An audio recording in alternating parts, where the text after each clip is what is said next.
It is the show that many of us choose to show to somebody who's never seen drum corps for the first time. A show 3 seasons in the making, 3 seasons spread out over a quarter century.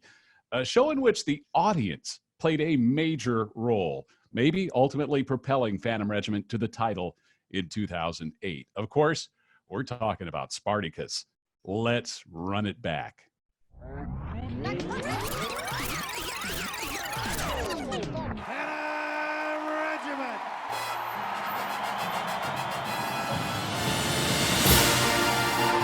Joining us in our Run It Back reunion is the corps director in 2008 with Phantom Regiment, Rick Valenzuela. Rick, welcome. Thanks for having me.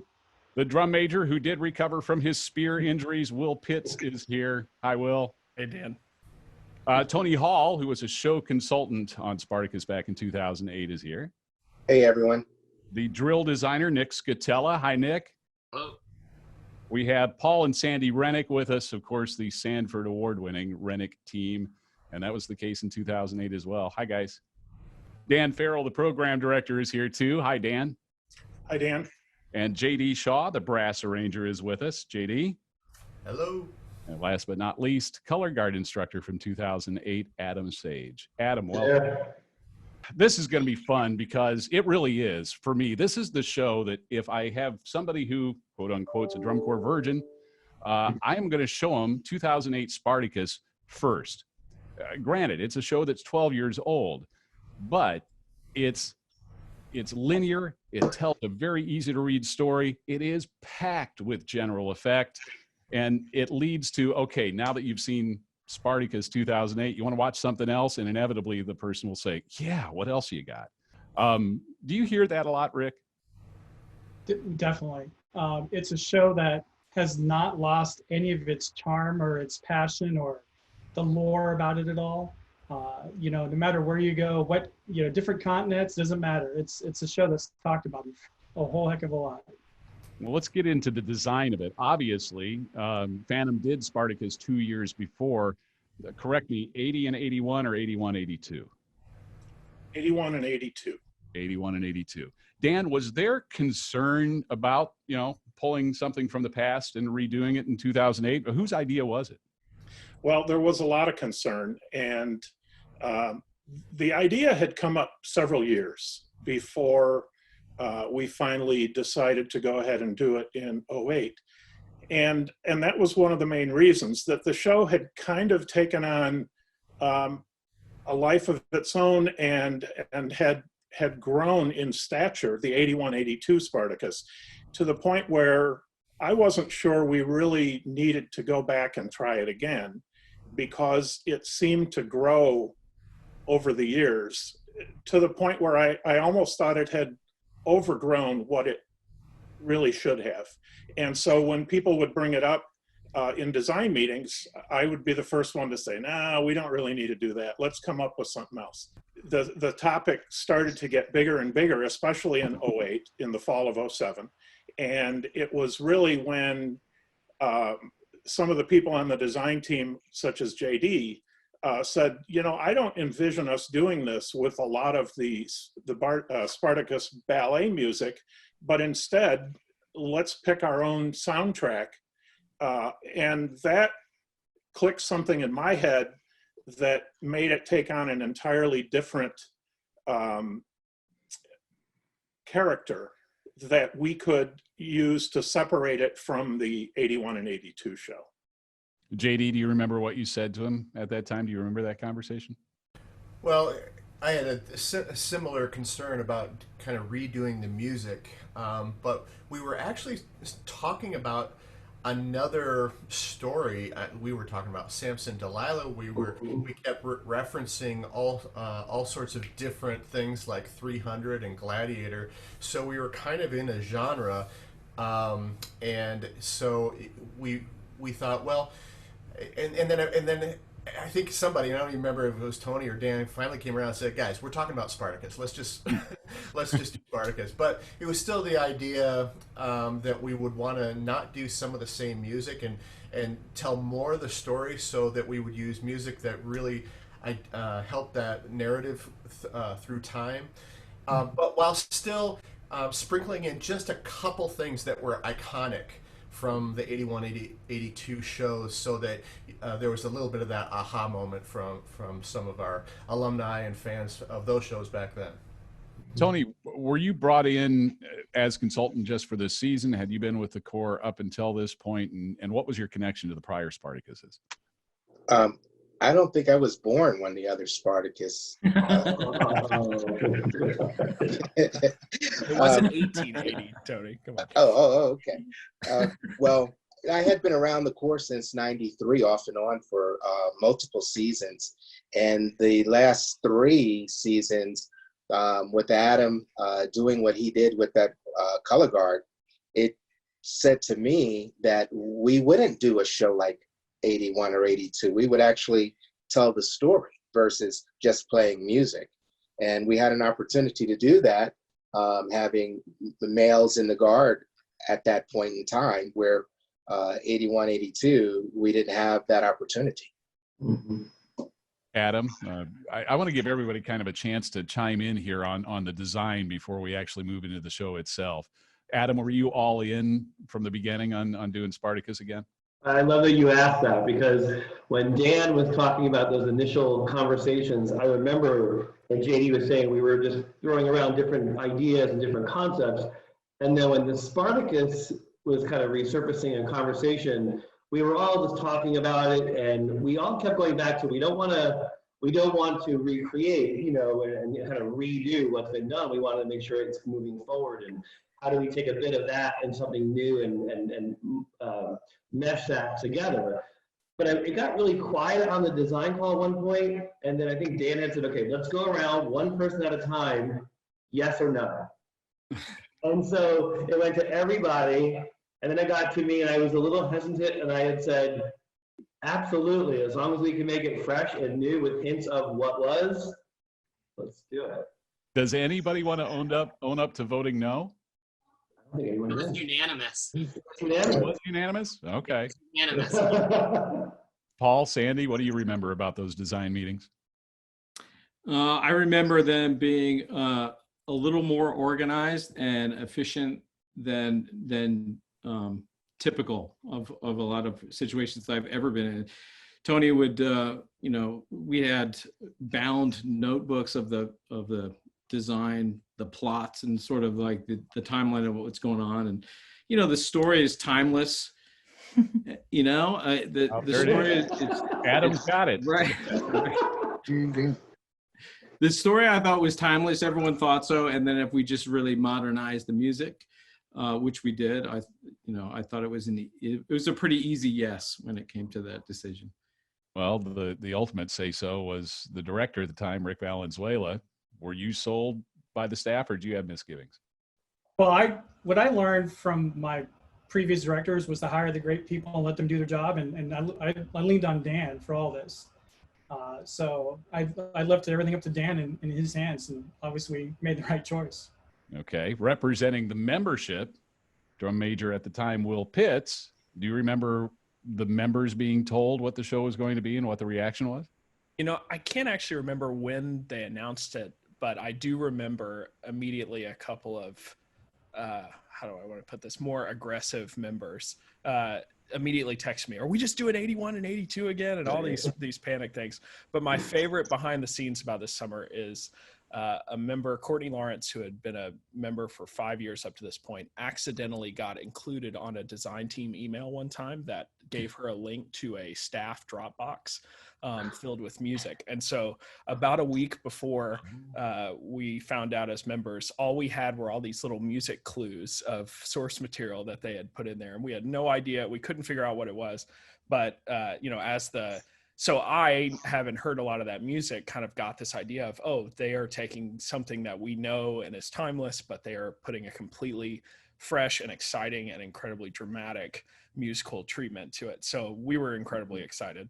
Well, it's one thing to know what your music is going to be and know that it's going to be fresh and different and not Aram Khachaturian's, original work. It's another thing to try to come up with what a fresh staging and visual package would look like for this. Nick Scotella, what did you think when it was decided it was going to be Spartacus again? I mean, as an alumni of the organization, it was my first year returning to the drum corps as the drill rider. And so it was super exciting for me to feel like to be part Wait, hang on. Wait, I got to stop you here. You won a world championship in your first year as a drill rider? I did. Wow. Did not realize that. That's amazing. I mean, it was a tremendous amount of help from a lot of people like Tony and Adam, and Dwight Emmer is not on this phone call. And so is Michael James. And there's so many people that participated in making that visual program become a reality. And it was, you know, really what my job was that first year was to take all the ideas from all the great people on this phone call and try and figure out how to make them come together. And so it was a tremendous opportunity to be part of such an amazing show my first year as a designer and as an alumni and staff member of the Corps for so many years. And, you know, it was just a phenomenal opportunity. I was really thankful for that experience to work with these people and, you know, to make something new from the past. And that's definitely something that we did. And, you know, that was a great experience. Yeah, I'll talk more about the drill here coming up in just a little bit, because I'm just blown away with how well it represented the music all the way through the show. Can we dig into the pre-show for just a second? Dan Farrell, I can't recall from 2008. Did that grow the whole season, the pre-show, or was it put in finals week? Take us back. We had always discussed doing it, and we knew that we would get to it eventually. We concentrated on the show itself first, and then we added elements of it as we went through the season. But it was probably not until, my guess is Allentown, when we had the entire pre-show in there. The parts of the pre-show that Tom Blair captured for the broadcast and the DVD, those are the ones that will be remembered into eternity. But, and I call them vignettes of cruelty that were going on all over the field. And I'm wondering if any of you might want to point out some of the little vignettes that were going on that maybe didn't make the DVD that you would draw our attention to. There were others. It's hard to remember what some of them were much later, but I think the whole point of the reason for that cruelty to begin with was we had to establish why you cared about Spartacus or that particular slave movement in the first place. And in the beginning of the season, there was like, okay, this is Spartacus, but why do we really care about some of these subsequent deaths of certain people? And so I think the storyline was really set up in that moment, not only with the slaves, but also with some of the kings, where you saw some discontent with them as well. If you look closely, I think he captures one of the DVD things where you see two of the kings kind of shunning one of the others, who eventually, you know, takes the spear and takes care of Will. So I think that was the whole point of the thing, just to set up the narrative of why you cared about him in the first place. Yeah, Will, you are the only DCI drum major that I know of, maybe the only one ever, who will have ridden into a stadium on your podium. And of course, the first show we did that was in Denver, riding in. And so it's on grass, which was not as smooth as turf. And the process of like getting trying to slightly bend my knees to where I would not fall over in front of all these people. And the first day we put this in was pretty terrifying. And the podium, you know, is buckling and moving all on the, so yeah, it was a little frightening to start for sure. Yeah, it was a fun way for the audience to get itself into the show before the show even started. Anybody else want to chime in on the pre-show? Yeah, didn't we get the Herald Trumpet Swimmer in Frostburg? Is that when we sourced those and added those in Frostburg? Yeah, that's correct. We rented them from, I believe it was a member of the United States Air Force Band who owned the entire group of them. And we sent somebody in a van off to Washington, D.C. or a suburb to pick those up, sign the contract, and get them for a 1 week rental, I believe it was, or a week and a half, something like that. And so, yeah, bits and pieces got added with increasing levels toward the end of the summer. You know, I'll chime in on the increasing morphing of what happened out there. We gave direction to the members, and then they took it upon themselves to make this something special. They created those characters, and I think that the audience, they fed off of the audience responding to it, and it just got bigger and bigger and bigger, and it became something all by itself that was a show. And of course, the leading characters were the members of the Color Guard. Adam, did you feel like you were a drama coach during the season? You know, it's interesting because I was watching Phantom release the videos a couple days ago. Was it the caption years, Dan? And you had introduced all the characters, right? Yeah. And it was so great to listen to the Guard members talk about their experiences through the show. And Kelly, when she's lifted and she sliced across the throat, and she literally bounced on the turf. And I remember the stadium, just kind of the emotional reaction. There, you can feel the audience, everybody in the audience suck in their breath all at the same time. Right. Yeah, well, she brought up a point too the other day. She said she's an ice skater. And so when she was learning how to ice skate at a young age, they taught them how to react and how to compensate if they fall on the ice. I didn't know until I reread the program book from 2008 that, do you recall Kelly's last name? Mitchell. Her character actually had a name, and I probably am not going to pronounce it right, but it's Phrygia, Phrygia. And I think it was at that moment when she died that the audience, they were so invested at that point that all you had to do was push them, and they were on their feet for the rest of the show. Something I want to share about that, because it was an interesting experience, not in Bloomington that year, but 3 years later, I was teaching a drum corps in Brazil. And the corps director wanted me to show the color guard what drum corps looks like in the United States. And he had a stack of DVDs, everything from 2007, 8, 9, 10, 11. He had like several years stacked up. And I'm thinking, what do we show? I don't know what to show these students, right? What do I show? I never saw 2008, and I said, 2008, let's watch that, you know? I have never seen anything on a DVD, right, where the emotion is so powerful and so compelling that I was taken back the entire time watching it. And then I turn around, and there were maybe just 12 color guard members, and there were several in tears. And so one of the members asked the director in Portuguese, and he translated. He said, "How did you get the members to perform with so much emotion?" Wow. And all I could think about is it's who Phantom is, but I think it's who those members, it's in their DNA. It's what they were about. They just kind of put themselves out there like that all summer. Well, and there were intimate moments of acting. It wasn't just like acting to the box like we see a lot of times in drum corps. You know, there's a point at which Koji Mori, before he runs to get the spear at the end of the show, he gives this sly look to the audience, like, you know what's up. And it was just subtle, and it was just perfect. And there's moments like that sprinkled throughout this show. Paul, Sandi, even the drum line was totally in character. I'll never forget the tenors licking their sticks like they were knives with blood on them.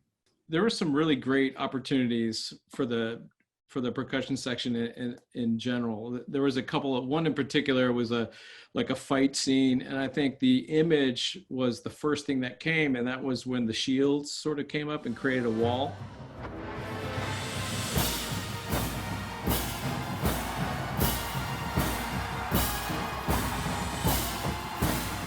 I remember we watched several different movies and would pick out scenes and say, okay, let's do that here. In this number, we could put this here.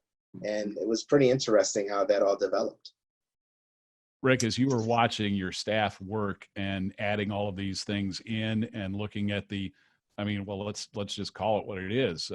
There is some danger involved in this show, from Will riding in on the podium to the spear to Kelly being dropped, all of those things being added in. As corps director, were you kind of going, I don't know about this? Without a doubt. And I learned from Kelly right on. You know, Adam mentioned that she was an ice skater, because we watched that and like, you okay? She's like, no, I know how to do this. I learned this on ice skating, you know. There are some other close calls too, and I wish I could find this video. It's on one of my flip phones from long ago. Will actually got stabbed. Koji missed and hit him. I asked if that ever happened. Yeah, Will gives me crap because I swore and then continued filming and laughing at the same time. Yeah, there's a better video that is Rick laughing immediately upon impact. There wasn't care and then laughter once he knew I was okay. It was laughter. Wasn't that the practice spear though? We stopped the rep. I stopped first the rep before that because Koji's running at me with a sharp spear. They had taken one and dulled it over, so in case of accident, it wouldn't hurt me. And so Paul asked me from the box, "Hey, why'd you stop? What's going on?" I said, "Koji had the sharp spear," and Paul said, "Oh, that's the final spear." And so then we reset. Saving that one. Yeah, he got the correct dulled over one. And then I think I would have insisted on the practice spear being like a pool noodle or something. Were you ever worried about it, Will? No, I mean, the first couple days we practiced this, we were in Frostburg, Maryland, and we kind of got in a rhythm of the process of how it happened. And it was one of those moments of doing a rep and you're exhausted from the day and you just kind of let your guard down. And so I won't totally blame Koji on that end. When was that put in? When did you first get speared? Allentown, right? Yeah. Well, the best part of that story is that people always ask me when I found out that it was happening, and JE taught me in waves it was happening, and it was by Murfreesboro warm-up being the first one. We finished, the brass warm-up, getting ready to leave, and I'm like putting on my helmet, getting ready to get in character, and JD goes, "Enjoy conducting the end of the show for the last time," and then walks away. And what are you talking about? Jeez. And the next day, and and of course I keep trying to ask him about it, and I'm just mad thinking they're just going to switch me and Koji for no reason. I have no idea why it's happening. And then the next day I got more and more clues, and then we get to Frostburg in the next couple of days after that, and we start putting it in. So, but Allentown was really the first time I think we did it in front of the crowd. Okay, so Allentown quarterfinals. Allentown prelims, semifinals, finals. Of those 4 spearings, which one do you think you got the best? Well, and an encore run. And we did it at a show in like Ohio on Monday after Allentown or something like that. I honestly don't remember which one was the best, but I can promise you the encore run spear was maybe 4 feet beyond my body, and I had to grab, we were just all over the place in terms of energy. So that's the one I remember in terms of not being quite exactly where it needed to be. At least it was wide to the left instead of correct. To the right. Something I remember real quick. Allentown, we actually had a baby that summer, and so I was home and doing that stuff. And I actually remember that was when the Fan Network was a thing, and every regional and several shows throughout the summer. That was how I saw the show live. It was not in person, and I remember watching Allentown and seeing that for the first time. And Paul was on the road. He had gone out for that last little swing, and I was going to miss finals that year. And my mom had come to help me with our kids. And I remember seeing the show that night and just like being completely riveted. And I have goosebumps right now just remembering that. And I remember saying to my mom and to Paul probably that night, like, I think this is like something's happening. Like, I think I need to go and see it. And so I flew in the day of semifinals and saw those, last 3 runs, right? Semis, finals, and then the encore. But yeah, even to this day, we just watched the show the other day with our kids. And I mean, I cry every time I see it, and I know what's going to happen. I know how it ends, and I just can't, it's just that powerful. Yeah. The energy at Allentown was phenomenal. That, I think that helped solidify in the staff's mind that, yes, okay, this is the right direction. This is it. We're doing the right thing. Because the crowd was just, they had no clue. This is before WikiLeaks. There were no leaks about what was going to happen. My parents didn't know it would happen. My parents showed up for semifinals and finals, and they had no idea that was a part of the show. I purposely kept it from them so that they would see it in person for the first time. And I remember watching that run in Allentown up in the corner by where all the vendors are. I was watching the show from the side, and it's a typical Allentown crowd. The stadium at first. The stadium, it's a little darker. The crowd does a little this, a little this here and there. Typical crowd. It's a tough crowd. It's a tough crowd. And then when all of this went down, I'm watching the core. And then I looked at one of the guard staff members with me, and I said, "Susan, look at the audience." And they just started to stand up. And then I was like, oh my God, Okay. So they, honestly, they stood up in a wave. They Yeah. followed Koji. So the side, you know what I mean? They from the Koji side, the wave started happening and following him across it. I remember being on the track, just looking up, being amazed. I was off tour when this went in, and I had just gotten back in to see the final run through before we left for this. And I saw that moment. I'm pretty sure I looked at the staff and I was like, I couldn't believe that we were doing that. I was I hadn't seen it. I came back and I was like, oh my goodness, like, what did we just do? It was phenomenal. I mean, it was just such an overwhelming moment to see produced. I had never seen anything like that before, and I was just overwhelmed by the moment and how well the performers were able to bring that moment together for us. Dan Farrell, what do you remember about putting that in? Well, I have a couple of stories on it. First of all, I have to say, of all my 4,000 years in drum corps, probably my favorite memory of all time is Allentown that year. Wow. Because we had spent so much time on that show, but that moment and the sequence of events that led up to it, a true crescendo, I think. And when it finally was there on the field and we saw the audience react to it, I think that was better than winning DCI, to tell you the truth, because at that point I knew we had actually pulled off what we were trying to do. And to see those people react the way they did, there's nothing better than that. But leading up to that, the story of how that particular scene got put in the show is one that some people may find to be a little bit of a letdown. But Tony and I we were in Hattiesburg, Mississippi, and Tony and I, we were out on a band field, and Tony and I are on this tower, just kind of, like the two old guys on the Muppets up in the balcony. We're just up heckling rehearsal and joking with each other, and they're out there doing clean and drill or something, and we're watching grass grow. And what was taking place was actually we had changed a major horn facing, which took away one of Koji's the assistant conductor, one of his main conducting moments from the back sideline. And I think I turned to Tony and said, poor Koji, this was kind of his big moment, and he's losing this one, and it's a shame. And one of us said, he should just kill Will. And we both just stared at each other. One of us said that? Which one? I believe it was me. Yeah, I think it was.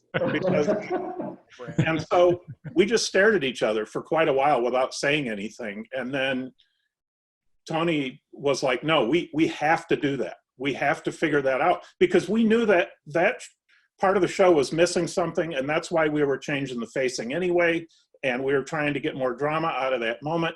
But there were so many things story-wise that got connected when we figured out that missing piece of the puzzle. And so we talked about it for a few days with, the design team, and, tell me why this is a bad idea. Stop us from doing this. Well, this is probably bad. Why should we not do this? And everybody we talked to said, oh no, this is good. This makes a lot of sense. And so it was fun. Well, Dan, you're leaving out the fact that we laughed about it so hard in front of the corps that we had to turn our backs to the corps so that they didn't see us, just laughing hysterically about, yeah, and then he could do this and he could step on Will, and we're just laughing about it. Right. And it turned out to be something simply splendid. Well, and then Will, your death lasted through finale, if I remember right. Yeah, we get done with our stuff, and of course, as members, we get on the bus at night and come up with our 87 edits that we want to propose to the design team every night. The typical drum corps member experience. But the Dan and the design staff were so purposeful about, no, you're going to get up at the end of the show and bow. It's our stage production is coming to an end, and so we get off the field and we're all emotional after that week.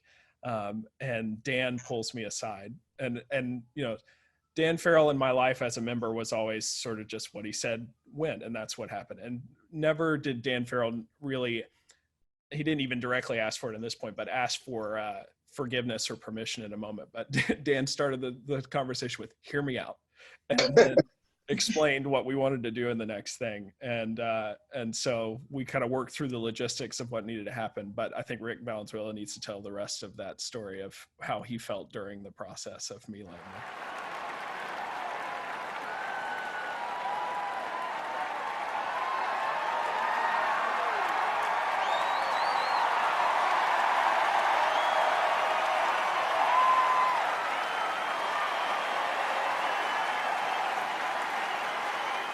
So if I remember correctly, Dan told two guys, Koji and Kyle, lay him down.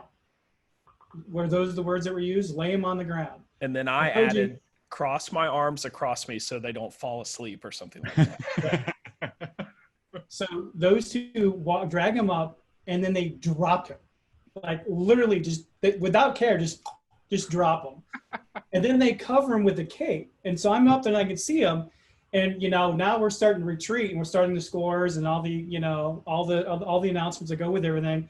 And the cape just goes I'm like, oh my God, he is going to suffocate before this is over, And so I was kind of a little worried about that, but lo and behold, one of the first awards, which I don't know if it's a good thing or bad thing that happened right away, was the Disney Award. And so he had to get up for that. So that kind of saved him from laying down for a long time.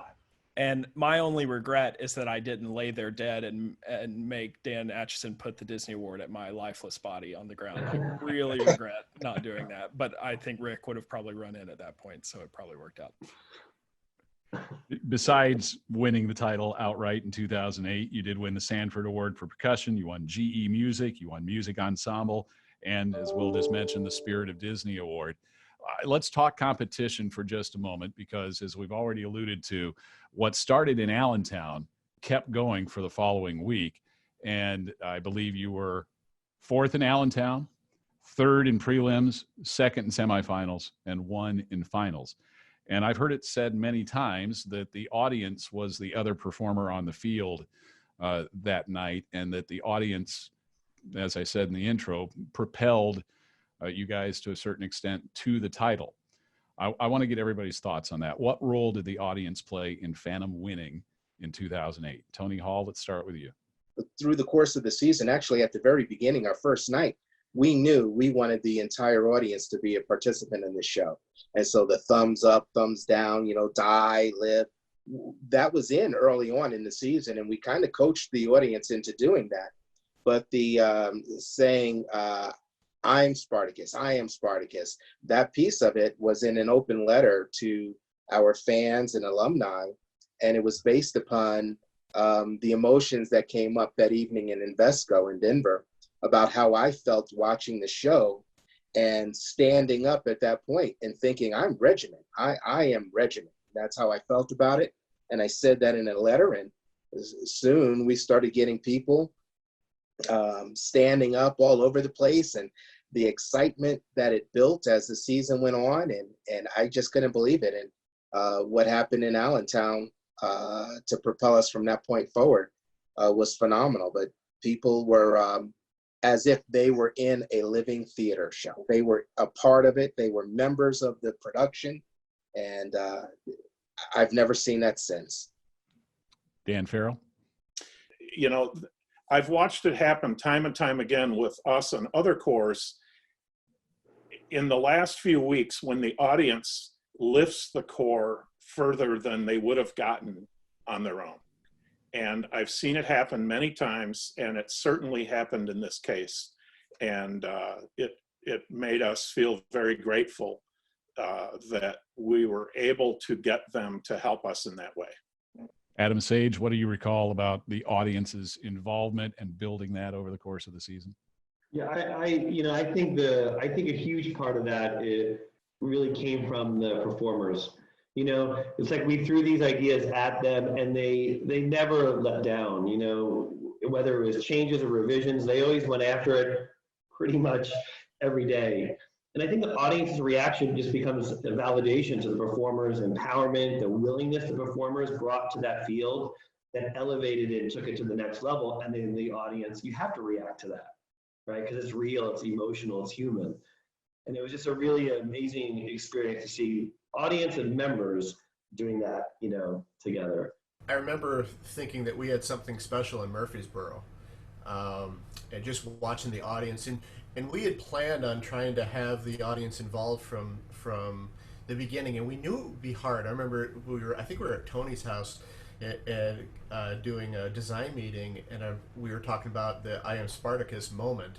And I remember we were all saying, you know, we know our audience. It's not going to happen till finals. We'll just have to keep. Right. We're just going to have to keep pushing them, keep pushing them, keep pushing them. And so it was at Murfreesboro when I finally started seeing from the crowd, you know, and the ones that go to the regionals are those ones. There's a lot of hardcore drum corps fans there, and they were kind of finally starting to get it. So you knew it was going to propel just a little bit. But you know, one thing about the audience too that was interesting. Was there was also a negative thing, and a lot of people don't remember at the beginning of the season, we killed so many people on the field that DCI actually got some complaints. And I remember somebody saying Dan Atchison had to come out and actually watch the show and see for himself if this was cool or not. And the story is he came out, he's like, yeah, this is fine. But when I was at the very top of the stadium in Bloomington at finals night, I think we were Dan, were we standing like where the cameras were or something up there, and that moment started, and it started even earlier than I thought it would. All of a sudden there was all these people yelling it, because the corps starts yelling at first to kind of give permission to the crowd to start doing it, but even before the corps started yelling, people were standing up and doing it, into where it was just so cacophonous you couldn't even hear what was going on. And I remember at that moment, I'm tearing up just thinking about it. That's when I kind of lost it. It was just like, holy crap. And I remember thinking the kids, man, the members on the field were the ones that were generating this. And I could only imagine what they were receiving. And it just seemed to empower them even more. And I think the last time I had seen something so visceral reaction like that was like '88 Madison or something, you know, where it's just like, holy crap, here is where the audience is just taking this corps to another level. And so it was really magical. One little funny tidbit is we kind of knew what was going on with the crowd before. We knew we were going in fourth, but I remember sitting at a Taco Bell with Dan Farrell like Monday of the week. I think we went to check out the stadium or something for finals week. And Dan just kind of looked up at me across the table and just said, I think we got this. And in my mind, I'm thinking, no, we're sitting in fourth place. And I think I said, you might be right. So we knew that there was kind of something else that was going on that was special. Nick Scotella, as a visual guy myself, I would stand up and cheer just watching that horn line jazz run sideways at, I don't know, 4 to 5 I don't know what the step size was, but they're rocking sideways playing that finale. Visually just stunning watching their execution of those last few minutes of the show.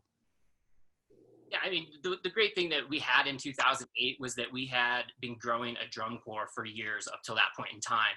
And we had talent that we had never had concentrated. I can't remember exactly, but I think we were one of the oldest drum corps in the activity that year. And because we knew we had such amazing skill set of performers, I was a visual staff member the year before, I had taught many of these students. And so we knew that when the time came for us to really gun it and run and do the things that we needed with the drum corps, that we would have that opportunity available to us, even in the final moments of the show, because the kids were so hungry by that point in the program that it was like, we didn't know what else to do but to up the level to just, well, let's just see how hard and challenging and exciting we can make it. And that's just really kind of like how that whole thing came together there at the end was, well, what really can we do? And we went for it. And the kids, I mean, that's one of the most magnificent moments at the end of the show there, when it's all unwinding and coming down to the front of the field. And it was just an extremely talented group of kids that allowed us to do those type of things in the show that year. So. Yeah, I wish Dwight Emmert could have been on this with us, because a lot of what we're talking about here, he's responsible for, right? Dwight was my caption head the first year I worked for the drum corps. And Tony has been my mentor since I started writing drill. And so I haphazardly, after the 07 season, was just like, well, I'll write the drill after Jamie decided to resign from the drum corps. And I was very lucky to have people who were surrounding me that supported me. And yeah, Dwight and Jay Emmer and Tony were critical to the overall success of the drill design. It would be, hey, we want to try this. And I would be on the computer. Okay, let's do this. And no, that's not going to work. And all three of them are standing behind me. And let's do this and let's do that. And so it was a very good learning experience for me that first year, and how to manage people and get everybody's ideas down on the page. And so, yeah, it was absolutely 100% a collaborative effort to make the visual program come together, 100%. I'll double back to the audience for just a second, because I want to get Paul and Sandi Rennick's thoughts on it, and Rick, and we'll save Will as a former marching member and drum major for last. But Paul and Sandi, what do you attribute to the audience and their involvement in that last week? You know, that when you start talking about audience reaction, one of the first things I think about is coming off the field in, I think it was Atlanta. It would be the week before Allentown. And I saw the show from the track level, and I was walking out the tunnel and making sure everyone got off the field, and a judge administrator came up and tried to talk to me, and the crowd was so loud. And this is like the Corps is almost completely out of the tunnel, and the actual judge administrator is trying to talk to me, and they just kind of holds up, I said, just a minute, and the crowd is going, and eventually the judge administrator looks at me and he goes, don't worry about it. And he just leaves, and the crowd was still going until we were completely out of the tunnel. And so, yeah, I think that a lot of it can be attributed to pacing in general. I think we did a great job as a team sort of pacing the show.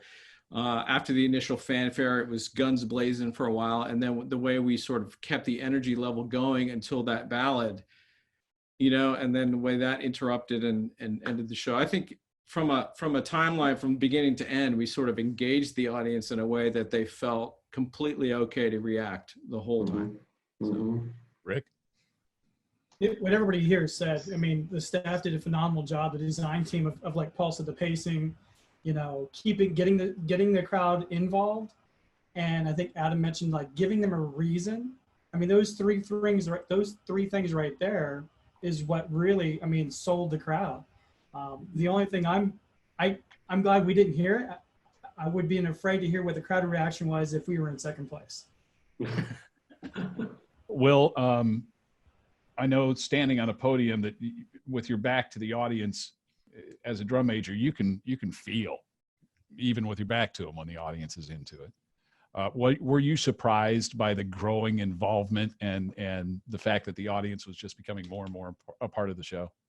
The kind of nice thing, or the unique experience for me in this, or one of, I should say, was, what Dan and others have been talking about. At the beginning of the summer, I was literally turning around with my thumb up, down, screaming "live or die" to the audience to try and get them to scream back. And so, it's no other program that I've been a conductor for have I gotten to kind of turn around and check in with the audience, halfway through the production. So getting to kind of watch that and listen to that. And I still get like my stomach is turned thinking about the first couple of shows where we stopped me yelling it, and I just turn around and put thumbs up or down, and just thinking, God, I hope they say something. I hope they scream die. I hope this works. Have I done my job? Have I, all these things. But I completely echo Dan about the Allentown experience for us as a drum corps. And there was no question. I still vividly remember, even in my moment of "do not screw this up" as Koji runs at you, hearing the crowd move behind me as they kind of follow Koji, like Paul was talking about. And that experience of, how they reacted to it, I fully believe we felt invincible as an ensemble that, and I don't mean from a competitive standpoint, but we kept saying as a membership to each other, there's nothing they can take away from us from this. We have finally reached that pinnacle of feeling so connected with the audience.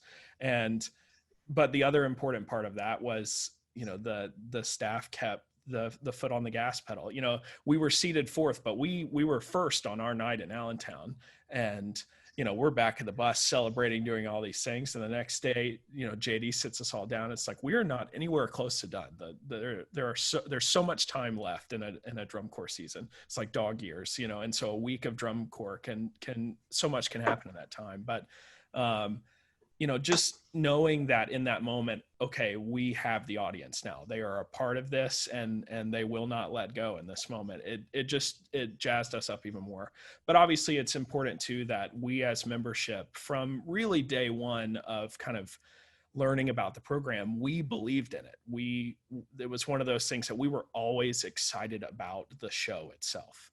And that mattered a lot for us to, get up and rehearse all day, every day, is that we knew we were working towards something that we believed in and something that we knew was going to work. And so, I think that's part of how the membership really bought in and created these characters and portrayed it with such emotion was we believed it. And it was who we were. We took on those characters. And that's what makes the show timeless right there. I was standing on the front sideline during finale, and the process on the front sideline is, once the scores are tabulated and verified, there is a sheet that's brought to the announcer. And of course, finals, it's Brant Crocker. And I was very near the announcer's table, and Brant's looking at the results, and he motions, he says, "Come here." And I look down, and he's got a sheet of paper over the results, and he shows me that Phantom has won. And when that paper slid down and I saw Phantom Regiment and Blue Devils in second, I had this I couldn't control. I had some sort of big physical reaction. And Tony DiCarlo saw that, and water, get it. And from that moment on, that's why you see ropes around the announcer's table at finals now. It's the Potter rope. Because I think Tony was afraid that, the audience was watching me, and sure, they would have known something was up. But the suspense, I remember the suspense in finale that night, because it was the question: did Phantom do it? And sure enough, what was it like when they read that score, Will? Well, to be completely honest, I'm 100% serious when I say this. When they said Cavaliers in third, I went, yes, we got second. Because I just, we hadn't beaten the Blue Devils all summer. And I was pumped. I was like, all right, we got this as far as we could. And then, I remember in my head waiting to hear the next thing when he's announcing second place. And so I'm prepared to hear Phantom Regiment or the Blue Devils. And he just says Blue Devils. And so my very focused brain didn't hear the, and so, the moment of, I can't figure out what it is, but I'll never forget the feeling, when your legs fall asleep. That's sort of what my whole body felt like for a couple seconds in that moment. Receiving the gold medal, the 2008 Drum International World Champion with a score 98.125. Phantom Regiment.